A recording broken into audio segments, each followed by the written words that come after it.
Sa isang liblib na lugar sa Mindanao, may ilan pa rin na nagsasabi na pinamumugaran yon ng mga nilalang ng dilim at mga antingero. Kabilang na dito ang pamilya ni Omar, na ang mga ninuno niya ay mula pa sa mga magigiting na antingero. Hindi inaasahan no ni Omar na darating ang panahon na mamanahin niya ang anting-anting mula sa kanyang namayapang lolo. Kaakibat nito ang pagtanggap sa malaking responsibilidad. Dahil sa pagtulong niya sa mga kababayan, nakilala ang kanyang pangalan bilang isang magaling na antingero sa kanilang lugar, maging sa mga karatig baryo. Habang naglalakad noon si Omar sa ilalim ng sikat ng araw, nakita naman niyang lumabas ng kubo nito si Impong Uyong. Agad na sumilay ang ngiti sa labi niya habang palapit sa matandang lalaki. Omar, buti nakita kita ngayon. Dumaan ka muna rito sandali kung hindi ka abala. Sige po, Impo. Wala naman akong gagawin sa amin meron po ba kayong mahalagang sasabihin?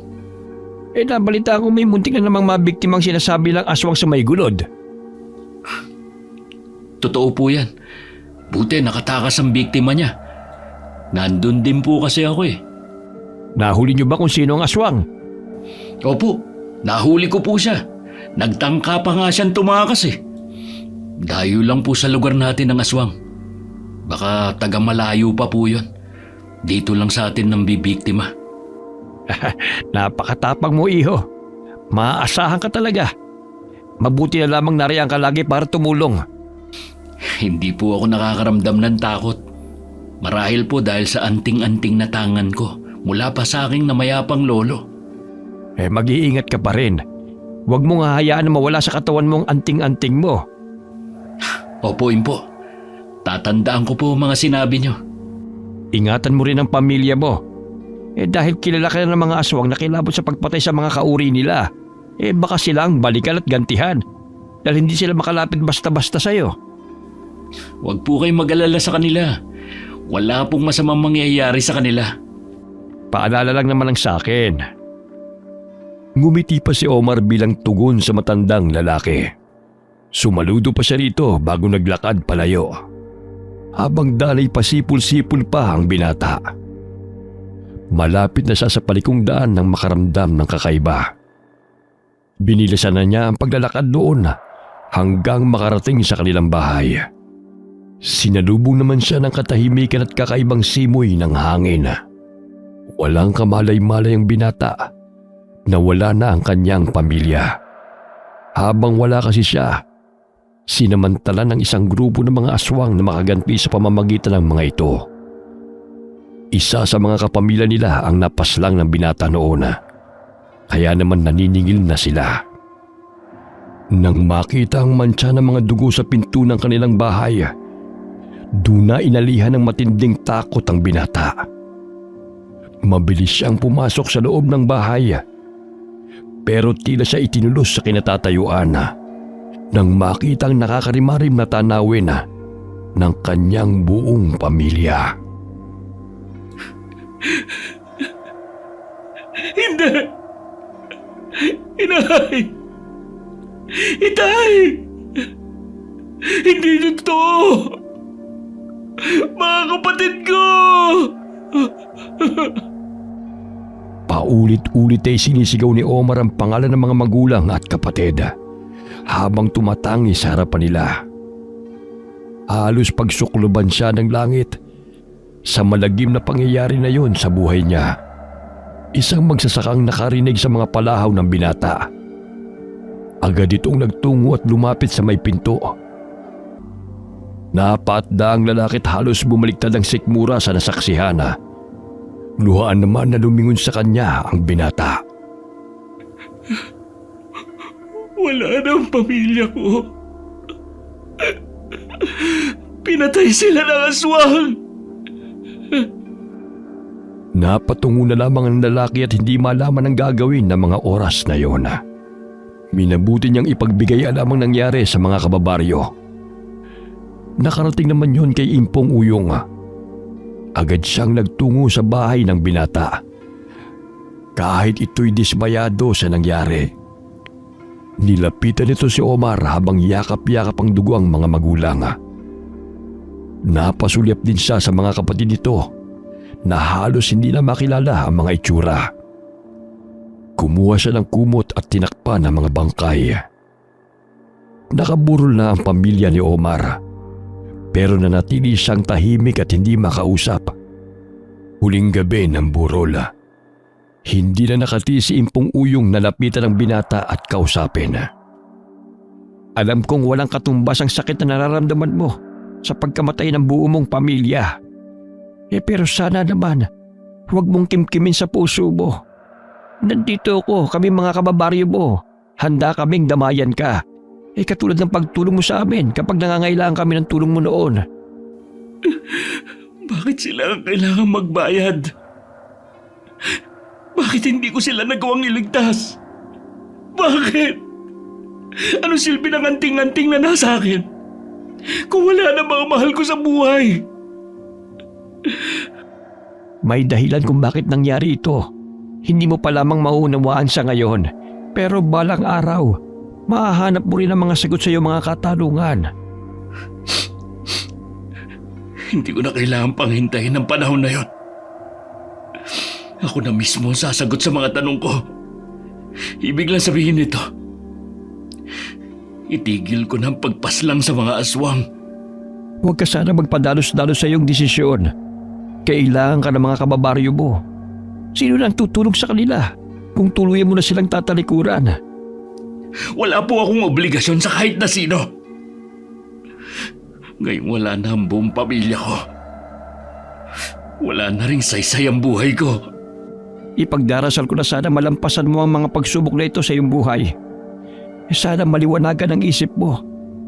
Lagi mo lamang tatandaan, nandito lang ako. Mas gusto ko pong mapag-isa na lang.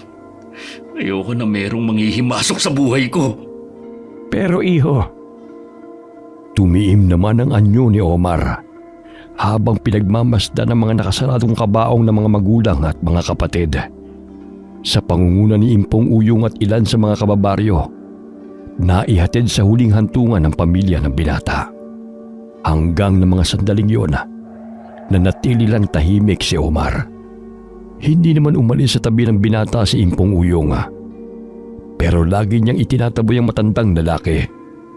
Hanggang ang pagdadalamhati binaling na lamang niya sa alak. Kahit papano'y naiibsan ang sakit sa pagkawala ng pamilya. Isang buwan pagkatapos ng pangyayaring yon, tuluyan nang nagbago si Omar. Walang araw na hindi ito nakikitang lasing ng kanyang kababaryo. Nawalan na rin ito ng pakialam sa mga tao. Awang-awa naman si Impong Uyong sa binata. Pero wala siyang magawa dahil lagi siyang itinataboy palayo. Lagi na lamang siyang nakabantay rito, lalo na tuwing may nakaambang panganib rito. Nagising si Omar sa sikat ng araw na tumama sa kanyang mukha. Dahan-dahan siya nagmulat ng mga mata. Bahagya pa siyang nagulat na magisnan si Impong Uyong. Mabuti naman nagising ka na. Dinalhan kita ng pagkain. Wala po akong ganang kumain. Nasaan na yung alak na inuwi ko kagabi? Hindi maaaring alak ang aalmusalin mo ngayon. Baka mamaya ay mabutas na yung bituka mo sa kakainom. Huwag niyo na lang po akong pakialaman. Naobya ko nga kung kailan kailangan ko siya. Tsaka ako iniwan. Paano kasi? Nagsawa na rin sa kakasabi sa'yo na tumigil ka na sa pag-iinom mo. Pero hindi ka pa rin nakinig. Hindi mo rin siya masisisi. Huwag niyo na po akong pangaralan pa. Nagsasayang lang kayo ng oras niyo. Wala rin namang mangyayari. Kung ayaw mong pangaralan kita, kumain ka na lang. Baka mamaya magkasakit ka pa. Mabuti pa nga siguro. Para mawala na rin ako. Hindi mo pa oras dahil may mahalaga pang misyon na dapat mong gampanan. Misyon? Dahil nga dyan kaya nawala ang pamilya ko eh. Lagi mong tatandaan. Bawat masasakit na pangyayari sa buhay natin ay may dahilan. Kung nawala man ang pamilya mo, hanggang doon na lamang talaga sila. Pero bakit sa masakit na paraan sila nawala? Bakit? Kalaunan, napilit din ni Impong Uyong ang binata na kumain kahit konti. Akala pa ng matandang lalaki, nakalimutan na nito ang alak. Pagkatapos kasi kumain, hinanap muli nito ang alak na binili. Walang nagawa kundi mapailing na lamang ang matanda. Noon lang din napansin ni Omar na tila mayroong nagbago sa bahay. Malinis na kasi yun at wala na rin ang mga baso ng bote ng alak sa sahig. Napatingin siya sa matandang lalaki na umiti pa sa kanya. Nilinis ko na ang buong bahay habang natutulog ka kanina. Hindi ko rin kasi matiis ang amoy nitong bahay mo eh. Hindi na po sana kayo nagabalang maglinis. Gusto ko lang naman na maging maaliwalas muli ang paligid mo. Baka sakaling makapag-isip-isip kang bumangon muli mula sa pighati na pinagdaanan mo. Wala pong maaaring tumulong sa akin, kundi itong alak. Panandalian mo lamang nakakalimutan ang mapait na pangyayari sa buhay mo. Pero kapag nawala na ang epekto nito, mas nararamdaman mo ang sakit at pangungulila sa pamilya mo. Kasalanan ko kung bakit sila maagang nawala. Tama lang na usigin nila ako habang buhay. Sa tingin mo kaya masaya sila na nakikita ka sa ganyang kalagayan? Hindi ko alam. Siguro sinisisi din nila ako sa nangyari sa kanila. Mahal ka ng pamilya mo. Kailanman hindi nila magagawang magalit sa iyo at sisihin ka sa nangyari sa kanila. Alam ko hinihintay ka nilang makabangon muli. Hindi ko po alam kung darating pa ang araw na yan. Hindi ako nawawalan ng pag-asa na babalik ka rin sa dati. Bahala po kayo. Mabibigo lang kayo. Napatungo na lamang si Omar. Pinangilidan din siya ng mga luha. Huminga siya ng malalim at saka pinahid ang naglandas na luha sa kanyang pisngi. Tsaka inisang dagok ang laman ng bote ng alak. Nagsasalimbayan din sa utak niya ang nakaraan kung saan buhay pa at masaya pa silang magkakasama ng pamilya. Noong gabi, hindi siya makatulog. Nakahiga lamang siya habang nakaunan sa dalawang braso. Iniisip niya ang naging takbo ng usapan nila ni Impong Uyong kanina. Naisip niyang kunin ang natitira pang alak. Muli, alak na naman ang naging kaulayaw niya sa gabing yon. Kinabukasan, parang minamartilyo ang kanyang sentido. Paalis na sana siya ng araw na yon nang may biglang dumating na isang lalaki. Hinagod niya ito ng mapanuring tingin. Natitiyak niyang dayo lamang ito sa kanilang baryo. Nang tanungin niya ang kailangan nito, napatayo siya bigla ng tuwid nang marinig na siya pala ang sadya nito. Ako ang hinahanap mo. Anong kailangan mo sa akin?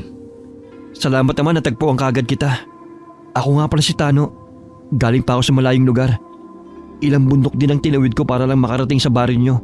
Mahalaga ang sadya ko sa iyo, Ginoong Omar. Omar na lang. May gagawin pa kasi ako Kaya pwede ba sabihin mo na ang kailangan mo? Marami na sa akin katribo ang nabibiktima ng mga aswang. Nandito ko para humingi ng tulong sa iyo, Omar. Pasensya ka na. Pero mali ka ng taong nilapitan. Ha? Akala ko ba ikaw si Omar? Hindi ba ikaw yung kilalang mahusay na antingero ng baryo na ito? Dati yon. Isa na lamang siyang alamat. Wala na ang Omar na hinahanap mo. Teka, hindi ko maintindihan. Pwede bang pakipaliwanag mo sa akin? Sa iba ka na lang humingi ng tulong. Pasensya na. Wala kasi akong maitutulong sa'yo Tsaka nagmamadali rin ako ngayon. Ang layo pa naman ng pinanggalingan ko. May alam ka bang bahay na pwede kong tuluyan kahit ngayong gabi lang? Puntahan mo si Impong Uyong. Paglabas mo sa dangyan, maraming bahay kang makikita. Kilala nila ang matandang tinutukoy ko. Ituturo nila ang bahay niya. Salamat sa iyo, kaibigan. Tinunguan lamang ni Omar ang lalaki. Nasundan pa niya ito ng tingin habang naglalakad palayo. Napapabugal na lamang siya ng hangin. Sabay tingala sa kalangitan. Malapit na rin noon dumilim. Bumalik na lang ulit siya sa loob ng bahay. Bigla kasing nagbago ang isip niya na umalis. Hindi naman nahirapan tuntunin ni Tano ang bahay ni Impong Uyong. Itinuro na lang ng isang ali ang bahay nito kung ano ang palatandaan. Ayaw na kasing lumayo pa ng babae, lalo't malapit nang dumilim. Napag-alaman tuloy ni Tano na sinasalakay din ang baryo na yon ng mga aswang. Kaya pala gano'n na lamang ang takot ng ali at maging ng ibang residente roon. Kalat na ang dilim sa paligid nang marating niya ang kubo ni Impong Uyong. Malakas niyang tinawag ang pangalan nito. May ilang sandali pa bago lumabas ang matandang lalaki. Matiim ang titig nito sa kanya. Nawaring kinikilatis siyang maigi. Anong kailangan mo sa akin, iho? Teka nga, hindi ka taga rito. Magandang gabi po. Ako po si Tano. Galing pa po ako sa malayong lugar. Hihingi po sana ako ng tulong kung saan ako maaaring magpalipas ng gabi. Ganun ba? Pwede ka naman dito sa bahay ko. Pero kailangan muna kitang suriin. Tumingin ka sa akin ng tuwid. Gusto ko makita ang mga mata mo. Hindi po ako aswang, kung yan po ang iniisip nyo. Naniniwala ako. Halika, tumuloy ka na. Maraming salamat po sa inyo, Impo. Akala ko, sa labas na naman ako magpapalipas ng gabi. Ano ba sadya mo rito sa baryo namin? Ilang bundok din po ang tinawid ko para lang makarating dito sa baryo nyo. Hinahanap ko po kasi si Omar eh. Pero sabi ng lalaki na kausap ko na si Omar din po ang pangalan. Isa na lamang daw pong alamat ang taong hinahanap ko. Pwede po bang pakipaliwanag kung ano pong ibig niya sabihin? Ang nakausap mo, ang taong hinahanap mo. Pero matagal niya nang tinalikuran ang pagiging antigero niya. Oh, bakit naman po? Dahil sa masaklap na nangyari sa pamilya niya. Pinatay kasi ng aswang ang mga magulang at mga kapatid niya. Ikinalulungkot ko po. Kaya pala parang may lungkot sa kanyang mga mata kanina nang matitigan ko to. Hanggang ngayon sinisisi pa rin niya ang sarili niya sa pagkamatay ng pamilya niya. Naunawaan ko po siya sa kanyang pinagdaraanan. Nagagawa nga naman niyang magligtas ang ibang tao. Bakit nga niya hindi nagawang iligtas ang pamilya niya? Bata ka pa, pero malawak ang iyong pangunawa. Ngumiti lang si Tano sa matandang lalaki. Tumayo muna si Impong Uyong at iniwan sa sandali para sindihan ang lampara sa sulok. Aandap-andap na kasi ang liwanag sa maliit na gasera. Nagpaalam din ito sandali para maghanda ng hapunan. 2 ang katre sa kubo na yon. Sinapinan lang ni Impong Uyong ang isang katre na nasa sulok at malapit sa bintana para doon matulog ang bisita. Pagkatapos ng kanilang hapunan, maaga ng pinagpahinga ng matandang lalaki si Tano. Kinabukasan, nababanaag na ang sikat ng araw sa silangan nang bumangon si Tano. Pagkatapos ayusin ang higaan, lumabas na siya ng kubo. Naabutan ng binata si Impong Uyong na nagpapausok ng kanyang mga pananim na gulay. Pasensya na po, Impo. Tinanghali po ako ng gising. Ayos lang yun. Halika, sabayan mo na ako sa almusal. Impo? Baka pwede niyo po akong samahan kay Omar. Kailangan ko po talaga ang tulong niya Sige iho, sa tingin ko ikaw ang magiging susi para umalis sa pagkakalugmok si Omar sa kalungkutan. Sana nga po makumbinsi ko siya na sumama sa akin para tulungan ang mga katribo ko. Susubukan natin. Tingin ko kasi malaking tulong sa kanya kung aalis muna siya rito sa baryo namin. Labis na po kasi ang pag-aalala ko sa mga naiwan kong katribo Kahit ano kasing paghahanda ang ginagawa namin, hindi pa rin namin matalo-talo ang mga aswang na gumagambala sa aming katahimikan. Mamaya na tayo magkwentuhan. Kumain na muna tayo. Sige na. Habang papunta sila sa bahay ni Omar, napag-alaman ni Impong Uyong na halos 3 araw na naglakad si Tano para lamang marating ang kanilang baryo. Bumilib ang matandang lalaki sa binata dahil sa determinasyon nito. Kasalukuyang iniisip ni Impong Uyong ang sasabihin kay Omar para makumbinsi ito na sumama kay Tano. Malapit na sila sa bahay ni Omar nang mapansin na bukas ang pintuan nito. Nasa tapat na sila ng bahay nang biglang lumabas si Omar. Oh, Impo, ang aga niyo namang dumalaw. kasama niyo pala si Tano. Oo, sa bahay ko siya nagpalipas ng gabi. Bakit kayo magkasama rito? Sinamahan ko rito si Tano dahil may kailangan sa sayo. Sinabi ko na po sa kanya kahapon na wala akong maitutulong sa kanya. Bumalik na lang siya sa pinanggalingan niya. Naiintindihan kita, iho. Pero naiisip ko na baka makatulong sa paghilom ng sugat mo. Kung pansamantalang lalayo ka muna dito sa baryo natin at matutulungan mo pa si Tano at ang tribo niya.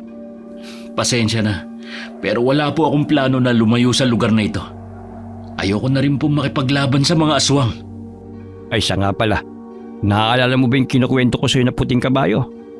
Na tanging may mabuti at dalisay na puso lamang ang makakakita sa kanila. Baka masumpungan mo siya sa paglalakbay kung sasama ka kay Tano. Huwag niyo na po akong linlangin pa para lang sumama ako kay Tano. Wala naman pong katotohanan ng tungkol sa sinasabi niyong puting kabayo eh. Wala ni isa makapagpatunay na totoo silang nabubuhay. Nagpapakita lamang sila sa tamang tao. Naniniwala ako na ikaw ang taong matagalan niyang hinihintay. Kahit ano pa po ang sabihin niyo, buo na ang aking pasya. Hindi po ako aalis sa baryo na ito. Hindi kagad nakumbinsi ng dalawa si Omar. Pero dahil sa pagkukwento ni Tano kung paano atakihin ng mga aswang ang kanilang tribo, kalaunan nakumbinsi na rin nila ang binata. Bago umalis, binasbasan pa sila ni Impong Uyong. Habang naglalakad palayo sa baryo, laman ng isip ni Omar ang sinabi ni Impong Uyong tungkol sa sinasabi nilang puting kabayo. Malayo na ang kanilang nararating nang sabihin ni Omar na tumigil na muna sila. Magpahinga muna tayo, Tano. May ilog sa malapit. Mabuti pang dito na tayo magpalipas ng gabi. Sa tingin ko nga din, mainam ang lugar na ito para makapagpahinga tayo. Siya nga pala. Gaano pa ba katagal bago tayo makarating sa baryo nyo? Depende kung gaano tayo kabilis. Nung kasi ako, kahit gabi naglalakbay ako para makarating kagad ako sa baryo nyo. Pero inabot pa rin ako ng 3 araw. Kung gayon, napakalayo pala. Sana hindi tayo kapusin ng baon nating pagkain. Kung sakali namang maubusan tayo ng pagkain, may makukuha naman siguro tayo mga bungang kahoy na pwede nating kainin. Sa may malapit na ilog na lang tayo pumwesto ngayong gabi. Sige, gagawa na lang ako ng apoy. Pantaboy rin sa mga mababangis na hayop kung sakaling meron sa paligid. Hindi lang mababangis na hayop ang nasa paligid. Maging ang mga aswang. Hinihintay lang nilang malingat tayo. Parehong nasa harap ng apoy ang dalawa. Pinapakiramdaman din nila ang paligid. Walang maririnig ng mga sandaling yun, kundi mga huni ng panggabing ibon.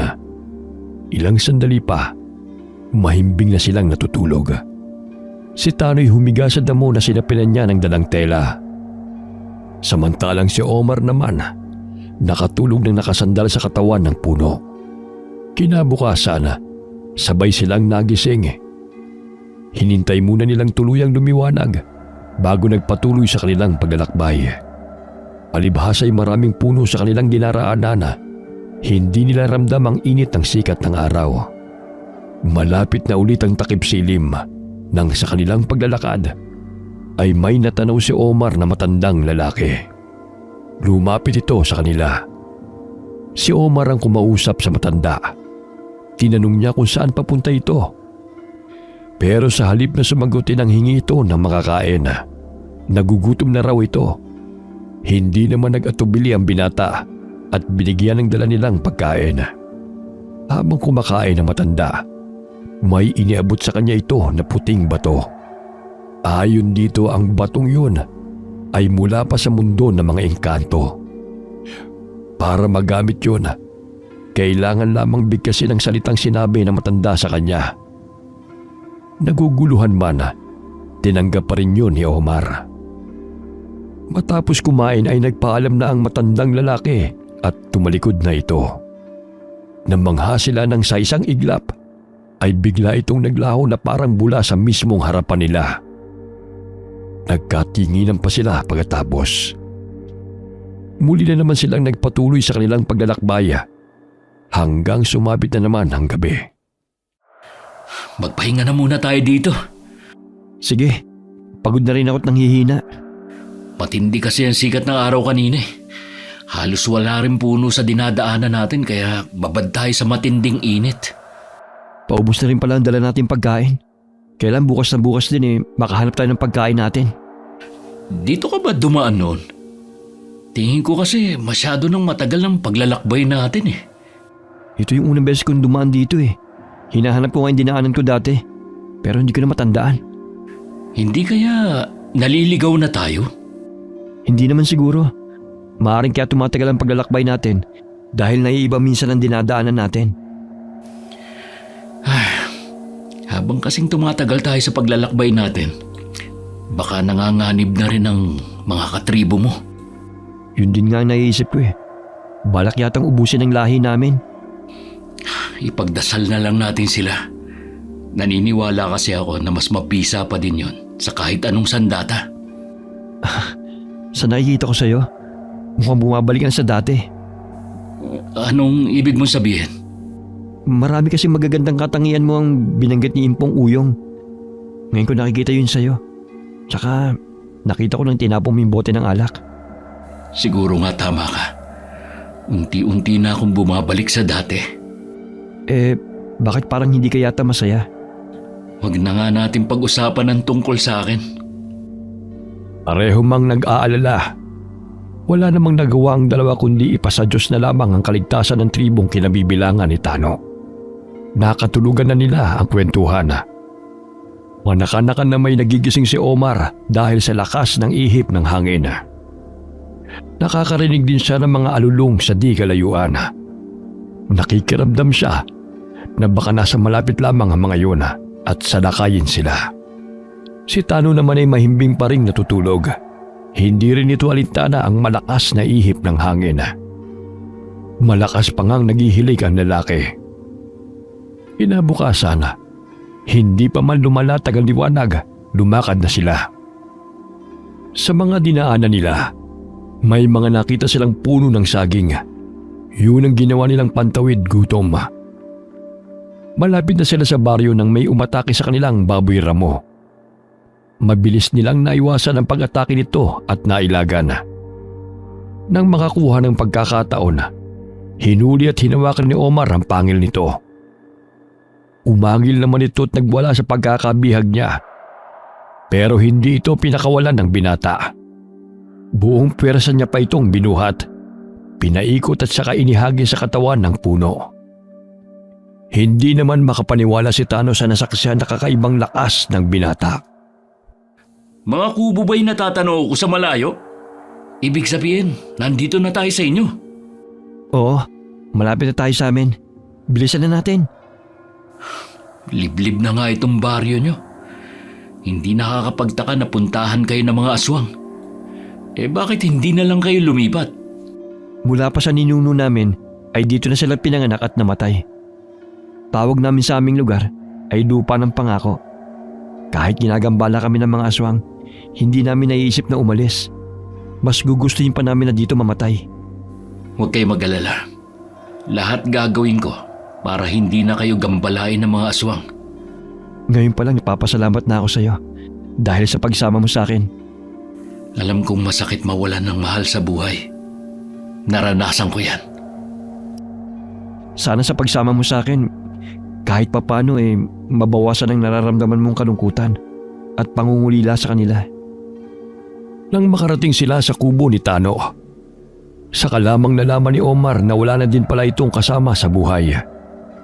Naging biktima din pala ang asawa at anak nito. Nakaramdam ng lungkot si Omar sa nalaman tungkol sa mag-ina ni Tano. Kaya pala ganun na lamang ang pakiusap ito sa kanya na tulungan ng kanyang mga katribo. Nasaan ang ibang mga kubo sa baryo na to? Dalawa lang kasi ang natatanaw ko eh. Magkakalayo mga kubo rito. Lahat naman iyari sa kawayan at may dingding na nilalang nipa.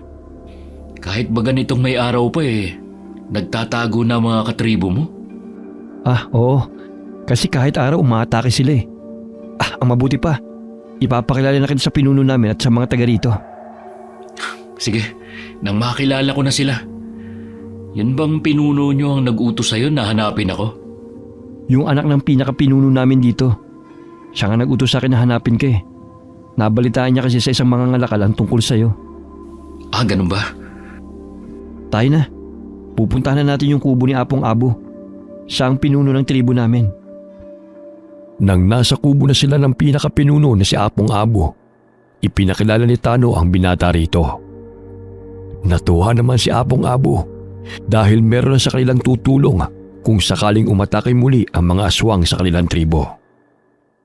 Ipinakilala din ni Apong Abo ang anak nitong dalaga kay Omar. Hindi inaasahan ng binata na ganun ito kaganda. Napakakinis ng morenang balat nito at may alon-alon na buhok. Nangungusap din ang mga mata nito habang nakatitig sa kanya. Bahagya siyang siniko ni Tano kaya tila siya nagising bigla.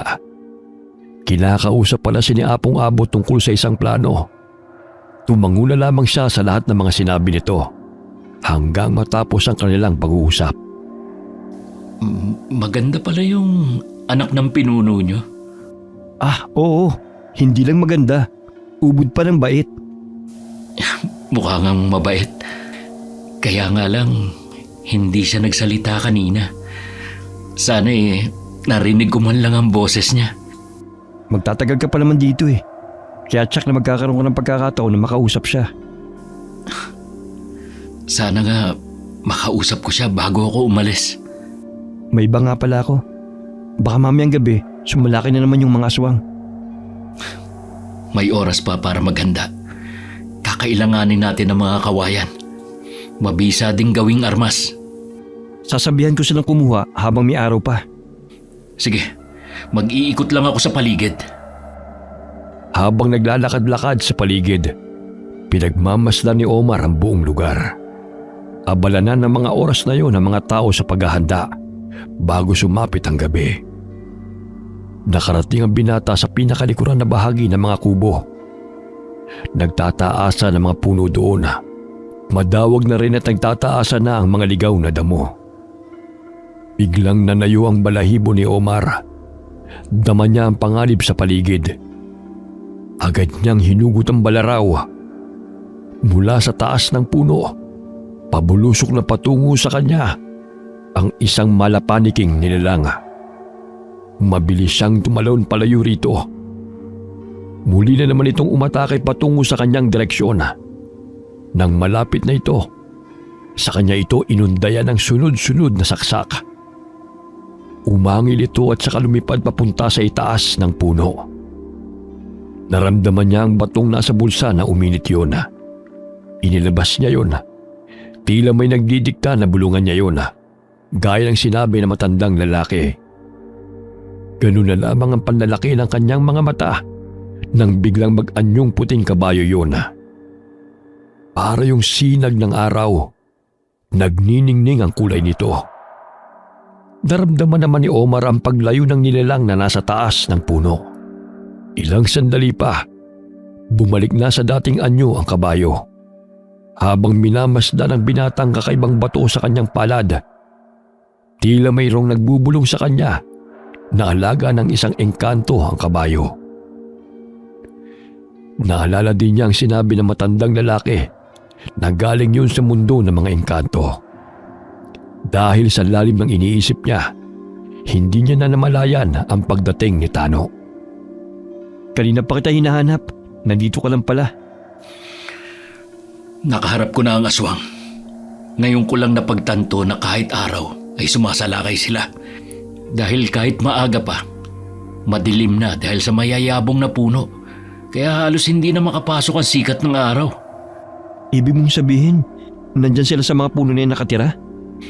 Oo, kaya nakikita nila mga kilos nyo. Nababantayan nila kayo. Kailangan natin tong ipaalam kay Apong Abo at sa iba pa. Isa pa sa napansin ko, dahil kulang na kayo sa bilang at wala kayong kakayanan sa pakikipaglaban, kaya madali kayong matalo ng mga aswang. Dahil hindi naman kami tinuruan ng mga ninuno namin makipaglaban eh. Sa pangangalaka lang kami mahusay. Nang bumalik sila sa kubo ni Apong Abo, sinabi nila rito ang nalaman. Bumakas naman ang pag-aalala sa mukha nito. Mabilis nilang pinulong ang mga katribo. Pinag-iingat ang mga kababaihan at bata. Ang mga kalalakihan naman ay pinaghahanda. Nang mga sandaling yon, naramdaman na naman ni Omar ang init na nagmumula sa bato. Lumayo muna ang binata at nagtungo sa likod ng isang kubo. Hindi niya namalayan na sumunod naman sa kanya si Tano. Kusa siyang nagwika ng salitang hindi niya maunawaan. Biglang naging kabayo muli ang bato. Humahalinghing ito habang nakataas ang dalawang paa sa unahan. Tila nagbibigay ito babala sa kanya. Kasabay ng paghugot niya ng balaraw, lumabas ang nakakatakot na nilalang sa dilim. Sinunggaban niya ito, pero mabilis din niyang natalo. Omar, paano nagkaroon ng kabayo dito? Tano, naaalala mo bang nakasalubong natin ang matandang lalaki habang naglalakbay tayo? Yung bato na ibinigay niya na kasinlaki ng palad ko? Yan na yun. Ano? Paano nangyari yun? Hindi ko rin maipaliwanag eh. Pero tingin ko, ito na ang tinutukoy ni Impong Uyong. Talaga? Ibig sabihin lang nun, ikaw ang pinili na pakitaan ng mahiwagang kabayo. Lumalabas lang siya kapag may nakaambang panganib. Tapos bumabalik na siya sa dati. Bakit hindi pa siya nagiging bato? Hindi kaya dahil may panganib pa rin nakaabang? Tingin ko yun nga ang dahilan. Grabe Omar, sa buong buhay ko, ngayon lang ako nakakita ng ganyan kagandang kabayo. Para siyang ilaw sa dilim. Ako man, ngayon lang ako nakakita ng kabayo na may isang sungay sa noo. Oras na may makakita sa kanyang ibang tao, baka mamangha din sila. Yun nga rin ang iniisip ko. Hindi ko siya maitatago ng matagal na panahon. Anong gagawin mo sa kanya? Pinag-iisipan ko pa. Pero sa totoo lang, lalo ka magiging tanyag dahil sa kabayo na yan. Mapapatunayan mo rin na totoo ang alamat tungkol sa kanya. Hindi ko hangad na mas lalong makilala. Napansin ko na mas tahimik pa rin ang buhay ko kapag wala masyadong nakakakilala sa akin. Sa bagay nga, may punto ka rin. Nang gabing yon, sunod-sunod na halinghingang narinig ni Omar sa kabayo. Mabilis siyang lumabas ng kubo. Tama nga ang kanyang hinala. May mga nilalang na nasa taas ng bubungan. Kinuha niya ang atensyon ng mga ito, kaya siyang binalingan. May ilan na rin nagising, pero walang nangahas na lumabas ng kanilang kubo. Dahil sa tanga ng binata, hindi siya magapi ng 3 aswang. Hindi nagtagal, isa-isang bumagsak ang mga ito sa lupa. Nang gabi ring yun, bigo ang mga aswang na makapambiktima sa tribo na yon. Salamat sa iyo Omar. Mula nang dumating ka, hindi na sila makapambiktima sa tribo namin. Kaya nga ako nandito eh, para tulungan kayo. Makakabalik na rin sa dating gawain ng mga katribo ko. Isa kasi sila sa mga dahilan kung bakit hindi makalabas ng baryo ang mga tao. Madalas hindi na sila nakakabalik ng buhay. Hindi ko pa rin iminumungkahi na lumayo ang mga tao. Hintayin nyo na malutas ko ang problema nyo at mawala ang salot na gumagambala sa inyo. Kinabukasan, sinabi ni Omar kay Tano ang kanyang plano. Bumakas naman ang pagtutol sa mukha ng kausap. Pero desidido na si Omar na ituloy ang naiisip. Wala na kasing ibang paraan. Hindi naman maaaring habang buhay siyang nandoon para bantayan ang tribo. Delikadong binabalak mo. Lalo't mag-isa ka lang susugod sa kuta nila. Mabuti pa, hingin natin ang opinyon ni Apong Abo. Sige, puntahan na natin siya ngayon. Nagtungo nga sila sa kubo ni Apong Abo. Agad na sinabi ni Omar ang kanyang plano. Katulad ni Tano, tumutol din ang pinuno nila ng tribo. Anito, masyadong mapanganib ang pagpunta roon. Walang kasiguraduhan kung makakauwi ang binata ng ligtas. Pero matigas si Omar sa kanyang desisyon. Sa huli, ang kagustuhan pa din niya ang nasunod. Kung hindi na talaga magbabago ang pasya mo, sasama ako sa iyo. Sigurado ka ba? Ikaw na mismo nagsabi na mapanganib ang pumunta sa kuta ng mga aswang. Ayokong mapahama ka. Wala na namang mawawala sa akin eh. Gusto ko rin protektahan ng mga katribo ko. Sila na lang ang pamilya ko. Kaya lang, sabi mo nga, hindi kayo sinanay na lumaban. Kakayanin mo ba silang harapin? Oo naman, hindi ako kasing husay mo. Pero kaya kong lumaban. Sige, payag na ako. Sumama ka. Maaga pa lang naghanda na ang dalawa. Hindi inaasahan ni Omar na lalapitan siya ng anak ni Apong Abo. May isinod sa kanya ito na kwintas na gawa sa mga buto ng prutas. Anito sa kanya, pampaswerte raw yun naway umuwi siya ng ligtas. Nag-uumapaw naman sa kaligayahan ng puso ng binata. Tila yata mahalaga rin siya sa dalaga kahit noon lamang sila nagkakilala. Habang patungo sila sa kuta ng mga aswang, may nakita silang matandang babae na halos sumayad na ang buhok sa lupa. Sinundan nila yon hanggang sa kubo nito. Anong gagawin natin dito? May palagay akong aswang ang matandang yan. Sa iba na lang tayo dumaan kung ganun. Hindi maaari. Kung hahayaan na lang natin siya, baka puntiryahin niya ang tribo.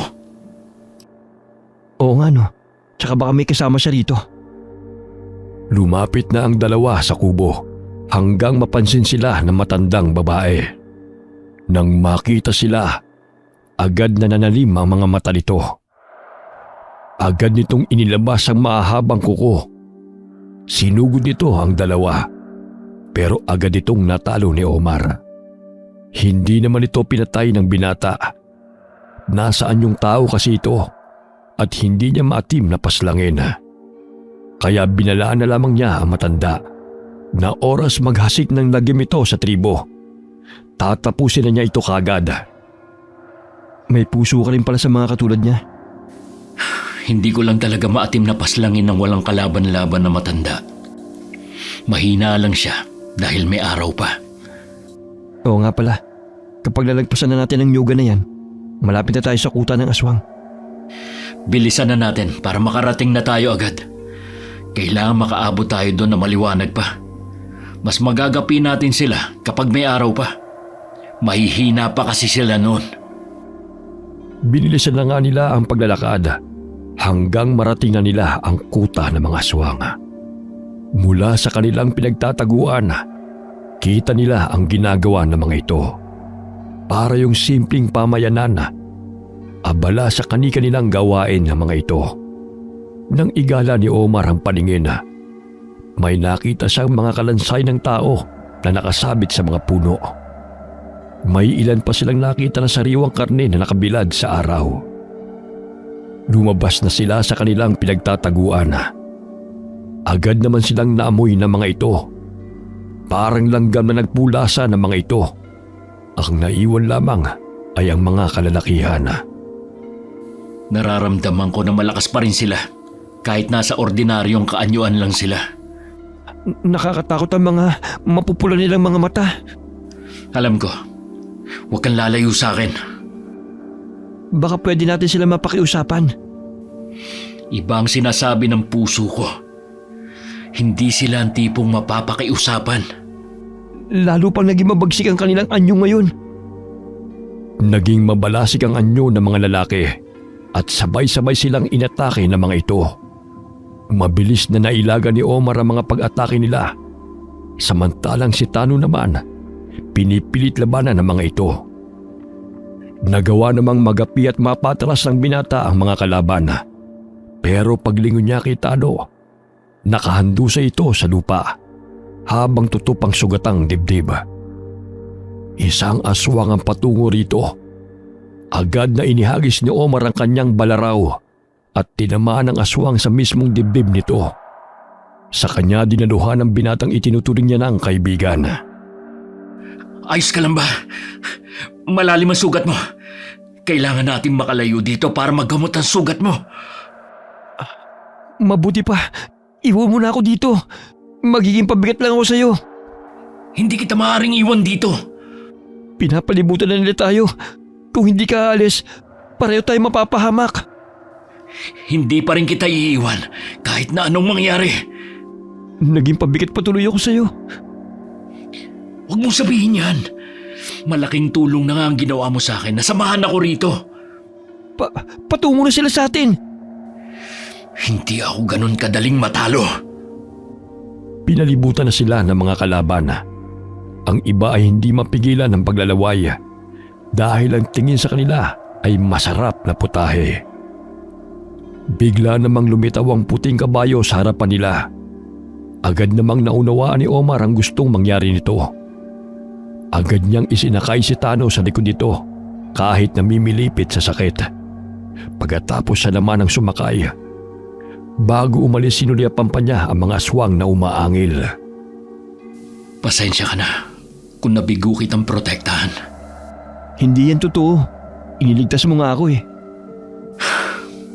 Kailangan pa rin maghanda. Anumang sandali ay sasalakay sila. Huwag ka mag-alala. Handa na naman ang mga katribo ko. Ililigtas ko ang tribo na to sa abot ng aking makakaya. Salamat. Ang totoo niyan, wala na sa 300 ng mga tao rito. Ang iba, mas pinili na lumayo na lamang. Bakit hindi nyo na lang sila gayahin? Wala rin kasi makasiguro kung nakaligtas nga ba sila sa kamay ng mga aswang. At isa pa, nandito ang kabuhayan namin. Naiintindihan ko naman na mahirap lisanin ang lugar kung saan ka lumaki at nagkaisip. Ngunit ang inaasahan nilang pagsalakay ng mga aswang sa tribo ay hindi nangyari na ipinagtataka ng lahat. Sumagi sa isip ni Omar, baka pinoprotektahan ng kabayo ang tribo, kaya walang makalapit. Nararamdaman naman niya na nasa paligid lamang ang mga ito. Ilang gabi na ring hindi sumasalakay ang mga aswang, kaya naman nagkaroon ng pagkakataon ng mga tribo na magsaya. Naghanda sila ng maraming pagkain. May sumasayaw din paikot sa naglalagablab na apoy. Kitang-kita ang saya sa mukha ng mga naroon. Kahit si Tano ay nakisaya sa kabila na masakit pa rin ang sugat niya. Kanina ko pa napapansin na hindi ka nilulubayan ng tingin ng anak ng aming pinuno. Napansin ko yan kanina pa. Ayaw ko lang bigyan ng ibang kahulugan. Nakakahiya naman sa inyong pinuno. Kung sakali man na magkaibigan kayo ng kanyang anak, natitiyak kung wala kang magiging problema kay Apong Abo. Baka nga matuwa pa yun kung ikaw ang mapapangasawa ng anak niya. Asawa agad? Hindi ba pwedeng ligawan ko muna ang anak niya? Hindi uso sa amin tribo ang pagliligawan. Kapag nagkakagustuhan kayo, pwede nyo nang hingin ng basbas ni Apong Abo para makapag-isang dibdib kayo. Ganon pala sa tribo nyo. Huwag mong sabihin na nagbago ng isip mo. Hindi mo na ba gusto si Amira? Hindi naman sa ganon. Tsaka ko na lang siguro iisipin ang bagay na yan kapag tapos na ang misyon ko sa tribo nyo. Makakapaghintay naman siguro si Amira sa'yo. Hindi natin alam ang iniisip niya. Ayokong pangunahan ng mga mangyayari. Sa totoo lang, napalapit ka na sa aming lahat. Itinuturing ka na rin namin na kapamilya. Hindi na kumibo si Omar. Itinuon na lamang niya ang pansin sa mga kababaihang nagsasayaw. Malakas ang instrumento na ginagamit nila. Hindi tuloy maiwasan ang binata na mag-alala. Baka kasi biglang sumalakay ang mga aswang nang hindi nila namamalayan. Ilang sandali pa, lumapit sa kanila ang isang dalagita na may dalang inumin. Anito, ipinabibigay sa kanila ni Amira. Pagsulyap ni Omar dito, nakangiti sa kanya ang dalaga. Inumaga na ang kasiyahan, pero si Omar, pinanatili niyang gising ang diwa niya. Lalo't hindi pa rin bumabalik sa dati ang kabayo. May palagay siyang nasa paligid lamang ang panganib. Huwag mong sabihin na magdamagang hindi natulog. Iba kasi ang pakiramdam ko Iniisip ko kasi na baka samantalahin ng mga aswang ang pagiging abala ng tribo para sumalakay. Nakakapagtaka nga, no? Ilang gabi rin nila tayong hindi ginambala. Akala ko nga, natakot sa'yo nung tayong pumunta sa kuta nila. Hindi sila marunong matakot. Lalo na kapag nasa mabangis na kaanyuan sila. Ang gusto lang nila ay makakain ng sariwang karne ng tao. Kailan kaya sasalakay ang mga aswang? Kapag hindi pa rin bumalik sa dati ang kabayo, ibig sabihin lang, maaaring mamayang gabi sila sasalakay. Habang buhay na yata namin kasama ang mga salot na yan. May ilan na gusto pa rin mabuhay ng tahimik kaysa manggulo sa mga tao. Siguro sila yung mga aswang na hindi kumakain ng laman ng tao. Ang malas naman namin, na sa mga nilalang na kumakain ng tao pa kami napatapat. Pagsapit ng gabi, tahimik na ang paligid. Maging ang mga kubo ay sarado na lahat. Sa di kalayuan, naghihintay lamang ng utos ang grupo ng mga aswang sa kanilang pinuno. Ang nakakatakot na nilalang na nasa taas ng burol ay tumingala pa sa bilog na buwan bago sumenyas ng pagsalakay. Nag-uunahan sa paglusob ang mga aswang sa mga kubo. Ang iba sa kanila ay nag-anyong pusa, aso at ibon para madali silang makapasok sa mga kubo. Maririnig ang mga angil sa paligid at maging ang mga sigawan ng mga tao. Lumabas naman si Omar para labanan ng mga aswang. Sa kanyang pakikipaglaban, nakuha ng pinuno ang kanyang atensyon. Napangisi ito at umalulong. Napatingin dito si Omar. Marahil ikaw ang kanilang pinuno. Magtutuos tayo ngayon. Humanda ka! Naunang sumugod si Omar. Binigyan niya ng magkakasunod na suntok sa dibdib ang kalaban. Pero para sang sumusuntok sa pader sa tigas noon. Napangisi naman ang aswang. Ito naman ang umatake sa kanya. Isang bigwas ang pinakawalan nito. Parang sandaling nagdilim ang kanyang paningin. Ang lakas niya. Ibang klase. Ngayon lang ako nakatagpo ng katulad niya. Anong uri ng aswang kaya siya? Humalakhak pa ang aswang na tila nababasa ang nasa isip niya. Muli itong umatake. Sa pagkakataong yun, tumilapon siya ng malayo. Tumama ang kanyang likod sa katawan ng puno. Sumuka pa siya ng dugo. Pakiwari niya'y nadurog ang buto niya sa likod. Sa di kalayuan, nahagip ng paningin niya ang puting kabayo na nakikipaglaban din sa mga aswang. Sinisipa nito ang lahat ng lumalapit. Sandaling nagtama ang kanilang paningin. Biglang naging bato ulit ito at napunta sa kanyang kamay. Nakaramdam siya bigla ng paglakas ng katawan. Susugurin na siya muli ng aswang nang sa isang iglap ay nagawa niyang bihagi ng ulo nito. Tila tumigil ang pag-ikot ng mundo ng mga sandaling yun. Napatda ang mga natitirang aswang na naroon. Bumakas din sa kanilang mukha ang takot nang makitang gumulong ang ulo ng pinuno nila. Sabay-sabay silang tumakas. Hinayaan na lamang ni Omar na umalis sa mga ito. Omar, natalo mo ang pinuno nila. Tumakas na ang ilan sa kanila. Akala ko nga hindi ko siya magagawang talunin.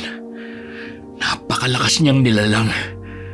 Omar, salamat sa pagliligtas mo sa aming lahat ha. Ngayong wala na ang kanilang pinuno, siguradong hindi na sila babalik dito. Wala yun, Amira. Kaya nga ako nandito para tulungan kayo. Habang nakikipaglaban ka kanina, sobrang pinabilib mo ko. Ngayon alam ko na kung bakit sikat ang pangalan mo dito sa Mindanao. Mahusay ka nga talaga ang tingero. Utang namin sa iyo mga buhay namin. Ngayon natitiyak na namin na hindi mauubos ang aming lahi. Lagi lang ako nandito. Handang tumulong kung kakailanganin niyo ulit ako. Sana manatili ka na lang dito sa baryo namin. Hindi ko kasi masasagot ang bagay na yan sa ngayon. Inaasahan din kasi si Omar sa kanilang baryo. Ganun ba? Pasensya ka na ho, naging makasarili ako sa paghahangad na dumito ka na sa lugar namin. Nauunawaan naman kita. Natural lang na isipin mo mga katribo mo. Omar, pag-isipan mo pa rin ang sinabi sa'yo ni Amira. Isang linggo pang nanatili si Omar sa tribo. Sa mga araw na yun, lagi silang magkasama ni Amira. Nabuo naman ang matamis nilang pagtitinginan. Ngunit kailangan munang umuwi ni Omar sa kanilang baryo. Nang sabihin niya yon sa dalaga, baka sa mukha nito ang kalungkutan. Mabigat din naman sa kanyang dibdib ang pansamantalang paghihiwalay nila. May kailangan lang akong asikasuhin sa baryo namin. Gusto ko ring makabawi sa mga taga ron. Minsan ko na kasi silang tinalikuran. Sino ba ako para pigilan ka? Sa maikling panahon, naging mahalaga ka na sa akin. Pangako, babalik ako dito. Aasahan kong sinabi mo. Maghihintay ako sa'yo dito. Salamat, Amira. At naiintindihan mo ko. Nagpaalam na rin ang binata kay Apong Abo. Lingid kay Amira, hiningi niya ang basbas sa pinuno nito na kung maaring hingi ng kamay ng dalaga. Nais niya kasi makaisang dibdib ito sa kanyang pagbabalik. Agad namang pumayag ang pinuno sa kanyang sinabi. Ngayon palang binabati na kita. Sa wakas, magiging kabilang ka na rin sa tribo namin. Salamat, Tano. Ikaw ang naging daan para makilala ko si Amira. Dahil sa'yo, nagamot ang sugat sa puso ko dahil sa mga nangyari sa pamilya ko. Bumalik ka kagad dito sa amin. Buong tribo naghihintay sa'yo. Oo naman. Gusto ko sana sumama sa'yo eh. Kaya lang may mga kailangan din akong gawin dito. Tsaka mag-aaral na rin ako kung paano lumaban. Tama yan. Malaking tulong din kasi kapag may nalalaman ka kung paano talunin ang isang aswang. Pagkatapos ng kanilang pag-uusap, tinawag na ni Omar ang kabayo. Yun ang sasakyan niya para mabilisang makauwi sa kanilang baryo. Kumaway pa siya kay Tano bago pinatakbo na mabilis ang kabayo. Halos hindi na maaninig ng binata ang paligid sa bilis ng takbo noon.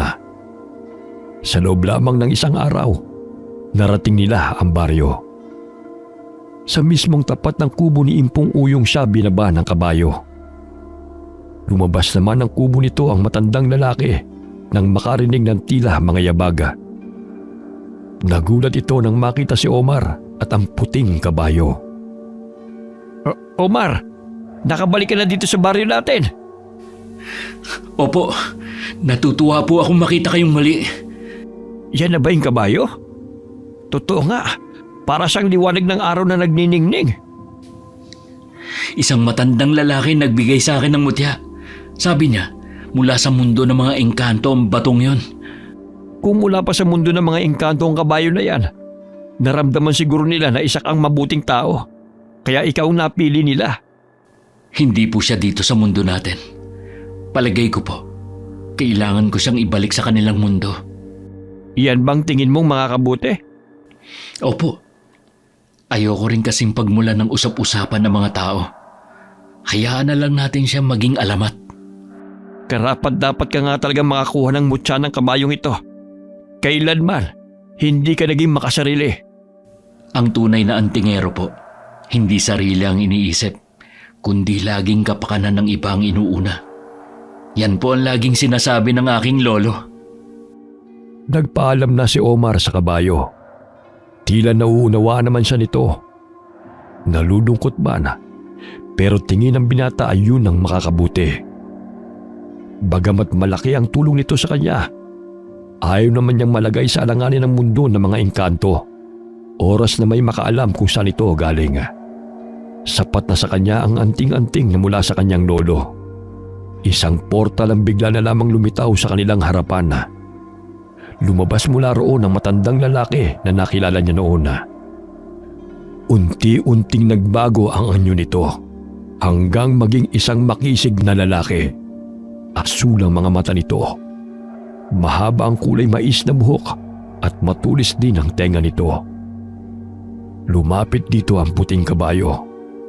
Bigla silang hinigop ng portal at naglaho. Ngayong nakabalik na siya sa mundo nila, gusto ko naman makabawi sa mga kababaryo ko. Natutuwa ako marinig yan sa'yo. Mula nang mawala ka rito, sunod-sunod na naman ang pambibiktima ng mga aswang dito sa atin. Ngayon na nandito na ako, hindi ko nahahayaan na makapambiktima sila ng mga kababaryo ko. Sa wakas, bumalik ka na nga sa dati. Patawarin niyo po ako kung naging sakit niyo man ako ng ulo noon. Wala yun, iho. Kalimutan mo na yon. Tahimik na ang gabi noon. Isang babae ang pumunta sa talahiban at doon hinubad ang kanyang kasuotan. Habang nakatingala sa buwan, nagpahid siya ng langi sa buong katawan niya. Ilang sandali pa, nahati na sa dalawa ang kanyang katawan. Nang makalayo ito, saka naman lumabas na pinagkukumlihan nito si Omar. Hawak ang garapon na may lamang asin, sili at bawang. Ibinuhos niya yon sa nakalabas na laman loob ng manananggal. Tumalikod na rin kaagad noon ang binata. Dinig pa niya ang malakas na sigaw nito. Ngayon bumalik na sa dating katahimikan ng baryo natin. Ano ang plano mo? Gusto ko pong dalawin ang puntod ng pamilya ko. Nais ko pong magpaalam sa kanila. Aalis ka ba ulit? Opo. Gusto ko rin po sana kayong isama. Kung papayag po kayo. Saan naman tayo pupunta? Sa tribo po ni Natano. May nakilala po akong babae doon. Nais kong masaksihan nyo ang aming pag-iisang dibdib. Oo naman, iho. Hindi ko palalagpasin na masaksihan ang pagkipag-isang dibdib mo. Salamat po at pumayag kayo. Nang araw na yun, dinalaw ni Omar ang puntod ng pamilya. Nag-alay muna siya ng maikling panalangin sa mga ito. Nag-alay din siya ng mga bulaklak sa bawat puntod.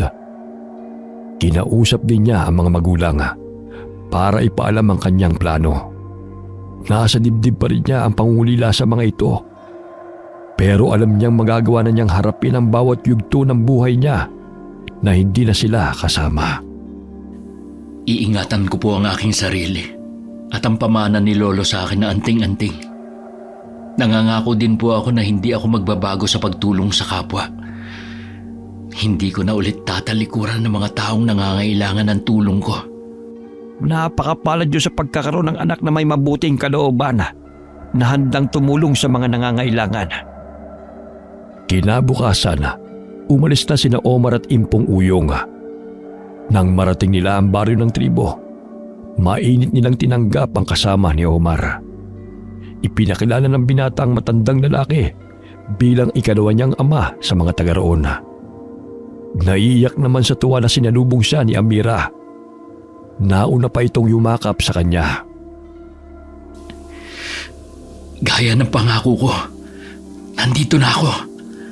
Salamat at ligtas ka nakabalik. Kung alam mo lang na araw-araw ako nagdarasal na bumalik ka na sa amin.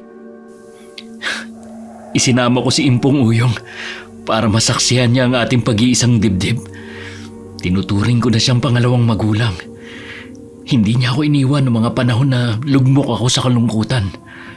Ikinagagalak kitang makilala, iha. Masaya ako na ikaw ang magiging kabiyak ni Omar. Ganon din po ako, Impo. Ituring niyo na pong pangalawang tahanan ng aming baryo. Salamat sa mainit niyong pagsalubong sa akin. Nagpahanda naman ng munting salo-salo si Apong Abu para sa pagdating ng binata na itinuturing na nilang bayani. Habang magkakaharap, pinag-usapan na rin ang paghahanda sa nalalapit na pag-iisang dibdib ni na Omar at Amira. Walang pagsinda ng kaligayahan na magkasintahan. Lalo na si Tano na tuwang-tuwa sa tabi ni Impong Uyong. Natutuwa po akong makita kayong muli, Impo. Ako din, iho. Nagpapasalamat din ako sa iyo. Dahil ikaw ang naging daan para makilala ni Omar si Amira. Nakatadhana po talaga sila para sa isa't isa. Naniniwala ako sa iyong mga sinabi. Bawat nangyayari sa ating buhay ay may dahilan. May iba nga po pala ako. Kamusta po ang baryo nyo? Nag-alala din ako noon. Mabait pa naman ang mga taga roon at para kaibigan. Nung bumalik si Omar, muling nanumbalik ang katahimikan sa baryo namin. Sana po tuluyan na maging payapa ang mga baryo natin. hindi natin lubusan makakamtan ng kapayapaan. Pero salamat sa mga katulad ni Omar. Kahit papano'y natatamasa pa rin natin yon. Oo nga po. Sana balang araw, may isilang muling antingero sa pamilya ni Omar. Abala na ang lahat sa paghahanda sa kasal ni na Omar at Amira. Habang hindi pa dumarating ang araw ng kasal, hindi muna maaari magkita magkasintahan. Kaya naisipan muna ng binata na maglakad-lakad kasama ni Tano. Napansin ni Omar na maaliwalas na ang paligid kung saan naroon ang mga nagtataasan ng mga puno. Nawala na yung tila mabigat na aura. Wala na ba uling gumambala sa inyo? Wala na naman. Pero may mga pagkakataon na nararamdaman ko na nasa paligid lamang sila. Pero hindi na sila lumalapit sa amin. Siguro kasabay ng mga ninuno nyo. Dito na rin sila nanirahan. Yun nga ang sabi ni Apong Abo noon. Wala naman sanang problema eh. Pero ginagawa nilang pagkain ng mga tribo. Ngayon na nandito na ako, pangangalagaan ko ang tribo habang nabubuhay ako. Ibig bang sabihin eh, dito kayo titira ni Amira pagkatapos ng kasal nyo? Hindi lang kami. Nais kong dito na rin manirahan si Impong Uyong. Paano ang inyong baryo? Hindi ko sila maaaring talikuran. Dadalaw pa rin ako ng madalas doon. Tama lang. Ayoko naman na isipin nila na tinalikuran mo na sila ng dahil sa amin. Mahal ko ang baryo namin. Naroon pa rin ang puso ko. Pero ang baryo ninyo ang tinuturing ko ng tahanan. Bago ang araw ng itinakdang kasal, isang pangyayari ang naganap. May mga alagang hayop kasi ang natagpuang wala ng buhay. Inilihim yun ni Tano sa ibang katribo. Kay Omar lamang niya yun sinabi. Labis naman ang pag-aalala niya na baka maging sagabal yun sa kanyang kasal. May kasabihan pa naman sa tribo. Oras na may problema na umahon sa araw ng pag-iisang dibdib ng dalawang tao, hindi na maaaring ituloy yun dahil magdudulot lamang yun ng kamalasan sa buong tribo. Hindi maaaring masira ang kasal ko bukas. Kailangan nating mahanap kung sino ang aswang. Papainan ko siya ng alaga kong kambing mamayang gabi. Walang pwede maging sagabal sa kasal nyo ni Amira bukas. Nakakapagtaka lang. Bakit hayop ang pinupuntirya ng aswang na yun? Yun nga din ang pinagtataka ko eh. Ngayon lang may nangyari na ganito. Ayoko naman na ipaalam pa sa pinuno. Baka kung anong isipin nun. Kailangan ko mahuli kung anong uri siya ng nilalang. Isa ba siyang banta sa katahimikan ng tribo? Sana naman hindi. Iba ang kutubo sa pangyayaring to. Walang dapat makaalam nito. Baka magkaroon pa ng ibang pakahulugan ng mga tao sa nangyayari. Lihim lamang ang ginawang pagmamasid ng dalawa sa paligid. Tanging si Impong Uyong lamang ang nakahalata na tila merong itinatago ang dalawa. Nang makitang nag-iisa si Omar, agad siyang nilapitan ng matandang lalaki. Walang nagawa ang binata kundi ipagtapat ang nangyayari dito. Bukas na po ang kasal ko. Ayoko masira ang pinakamahalagang araw na yun sa buhay ko. Tutulungan ko kayo. Wag na po. Kaya na namin to ni Tano. Relax ka lang. Huwag kang padala sa nararamdaman mong pag-aalala. Mamayang gabi, baka malaman na rin nyo kung sino ang nilalang na yon. Oo nga po. Mas kabado ako dahil sa nalalapit kong kasal. Hindi dahil sa nilalang na yon. Naiintindihan kong nararamdaman mo. Pakiramdam ko po, kapag hindi natuloy ang aming kasal ni Amira, hindi ko nakakayanin na umibig muli. Pagsapit ng hating gabi, inabangan nga nila ang nilalang na nambibiktima ng mga alagang hayop ng mga taga roon. Sa di kalayuan, nakarinig sila ng mga kaluskos. Hanggang sa isang madilim na bahagi ay lumabas ang isang dalagita. Nagpapaling-paling yun ng tingin hanggang sunggaban na nito ang kambing na nakatali sa di kalayuan. Nagkatinginan pa sina Omar at Tano bago lumabas sa kanilang pinagtataguan. Nagulat naman ang dalagita at nagpupumiglas sa pagkakahawak ni Tano. Isa lang palang bata. Kaya pala hayop lang ang kaya niyang kainin. Hindi ako nananakit ng bata. Ang mabuti pa, ikulong na muna natin siya. Baka hanapin siya ng mga magulang niya. E di ibibigay natin pero sa isang kondisyon. Huwag ka mag-alala bata. Hindi ka namin sasaktan. Isasauli ka rin namin sa mga magulang mo.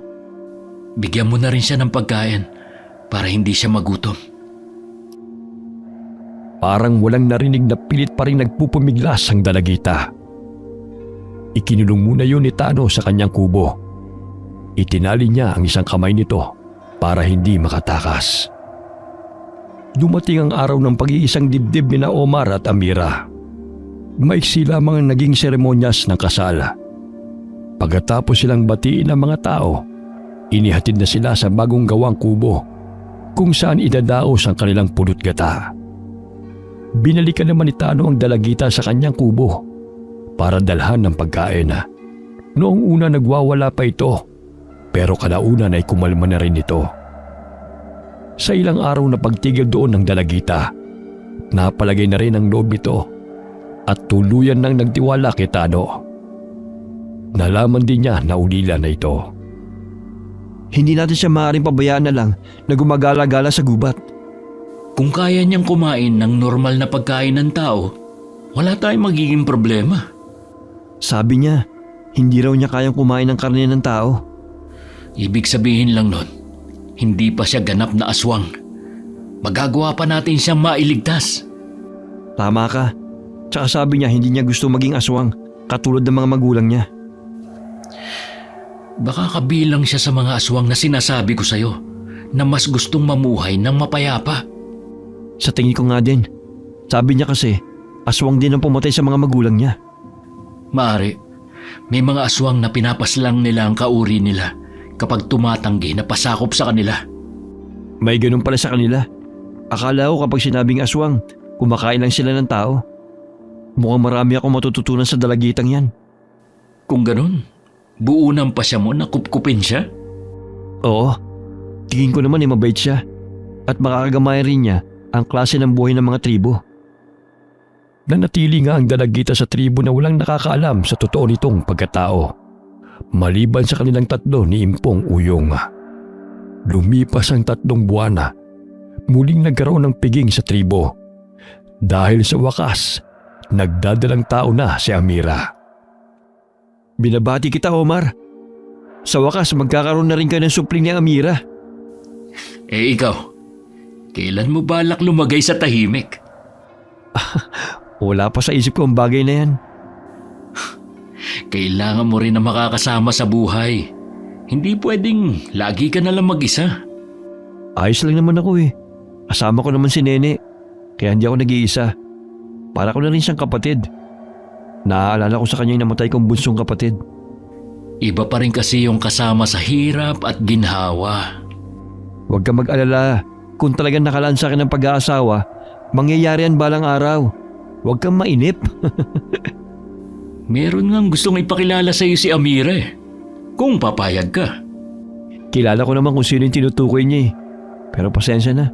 Hindi ako interesado sa kanya eh. Sige, ikaw ang bahala. Magsabi ka lang kung handa ka na. Gusto rin kasi makita ka ni Amira na masaya. Masaya naman ako ah. Hindi yun ang nakikita ko sa mga mata mo. Naalala ko lang siguro yung pamilya ko. Natatakot ako na matulad sa kanila ang pamilya na bubuuin ko. Kaya nga ako nandito eh. Para protektahan kayo. Alam ko naman yun. Hindi na rin pinagpilitan ni Omar ang sinasabi. Sa mga sumunod na araw din kasi, lagi ding abala si Omar. Lalo't nagdadalang tao ang asawa. Parating may dumadalaw sa kanila ng mga nilalang ng dilim. Katulad ng gabing yon. Dahil malayo sa karamihan ng kanilang kubo. Bawat pagaspas at ingay sa paligid ay dinig na dinig nilang mag-asawa. Hindi pa talaga nila tayo titigilan. Paano na ang magiging anak natin? Huwag kang matakot. Nandito lang ako. Hindi ka nila magagalaw. Minsan ko na nasaksiyan ang ginawang pagpaslang sa isa naming katribo na buntis. Hindi ko na naisip na mangyari din yun sa akin. habang nasa tabi mo ko, walang mangyayari sa inyo ng anak natin. Mula noon, ipinagbabawal na ang pagbubuntis sa mga kababaihan sa tribo namin. Pero hindi pa rin maiwasan na merong magbuntis. Yun ba ang dahilan kung bakit iilan lang ang bata sa tribo nyo? Oras na merong magbuntis at mabiktima ng aswang, walang pananagutan ng aking ama. Wala rin tutulong sa kanila dahil baka ikapahamak pa yun ng ibang katribo. Kaya nga nang mabalitaan ko ang tanyag mong pangalan sa mga ngalakal na dumayo dito, pinahanap kita kay Tano. Huwag ka mag-alala. Wala na muling mabibiktima na buntis sa tribo nyo. Kilala mo ko. Wala pa akong sinira na pangako. Naniniwala naman ako sa iyo eh. Dito ka lang. Haharapin ko lang ang bisita natin. Huwag mo ko iwan! Hindi ako lalabas ng kubo. Titignan ko lang ang mga inilagay kong pangontra sa mga bintana. Nang gabing yun, bigo ang kung sino man na makapasok sa kanilang kubo. Pinalibutan kasi ni Omar ng mga pangontra ang loob at labas ng kanilang tirahan. Maging ang taas ng bubungan nila, nilagyan niya ng pinatulos na libon ng kawayan. Kung sakali mang dumapo doon ang aswang, matutusok ito ng matutulis na kawayan. Hanggang sumapit ang araw ng panganganak ni Amira, nasa paligid pa rin ang mga hayok sa laman na nilalang ng dilim. Amoy na amoy ni Omar ang masangsang nilang amoy sa paligid. Nagsilang ng lalaking sanggol si Amira.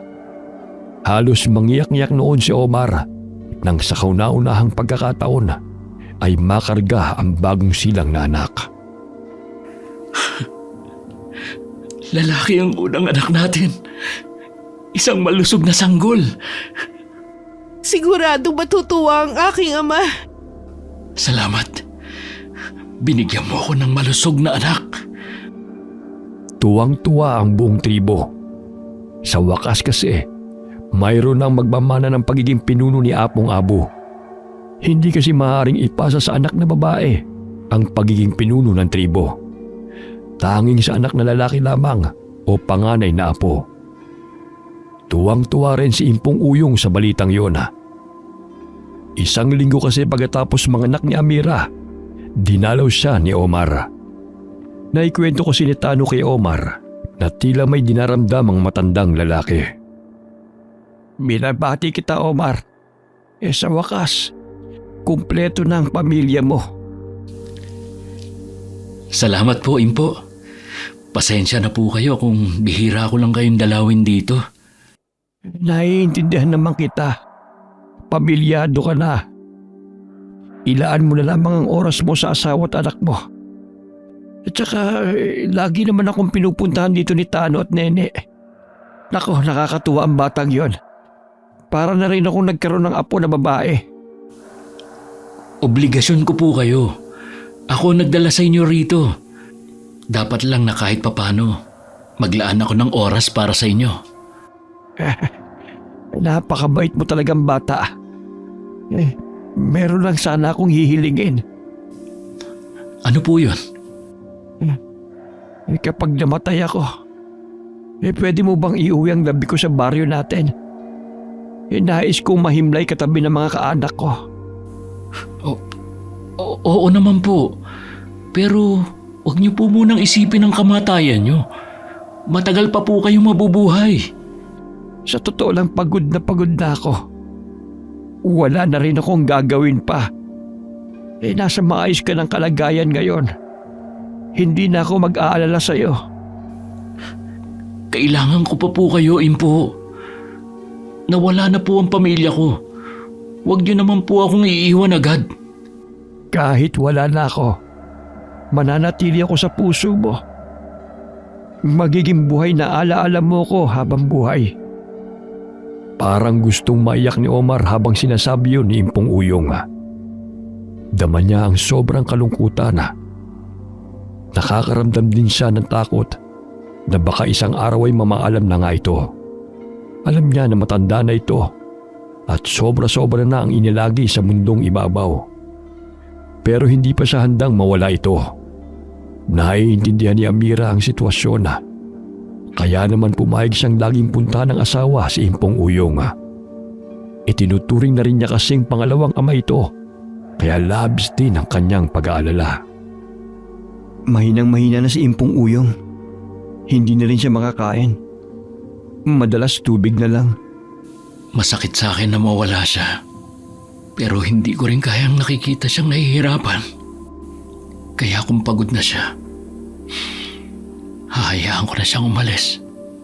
Masakit din sa akin na mawala si Impo. Pakiramdam ko, muling nanariwa sa aking alaala ang pagkawala ng mga mahal ko sa buhay. Impo, ayoko po sana na umalis na kayo. Kaya lang, hirap na po kayo eh. Hindi ko kayang makita na naghihirap kayo ng ganyan. Mas gusto kong tumatak sa akin ng mga panahon na malakas pa kayo. Tila yun lang ang hinihintay ni Impong Uyong. Isang umaga, nagis na lang ng magkaibigan na wala na itong buhay. Gaya ng hiling sa kanya, inuwi ni Omar ang labi nito sa kanilang baryo. Inilibing niya si Impong Uyong sa tabi ng mga namayapang kamag-anak niya. Dinalaw na rin ni Omar ang puntod ng kanyang pamilya. Yun na rin ang huling sandali na nakapunta siya roon. Dahil nang bumalik siya sa baryo, naging abala na muli siya sa pagtugi sa mga aswang na nais sakupin ng tribo. Sa paglipas ng mga taon, nabiyayaan pa ng dalawang supling na babae ang mag-asawang Omar at Amira. Samantalang si Tano naman, nanatili pa ring binata, pero tiniyak nito na masaya siya sa buhay na kanyang pinili. Sa kabila ng banta ng mga aswang sa kanilang buhay, tahimik at masaya naman silang namuhay sa liblib na baryo na yon. Wakas,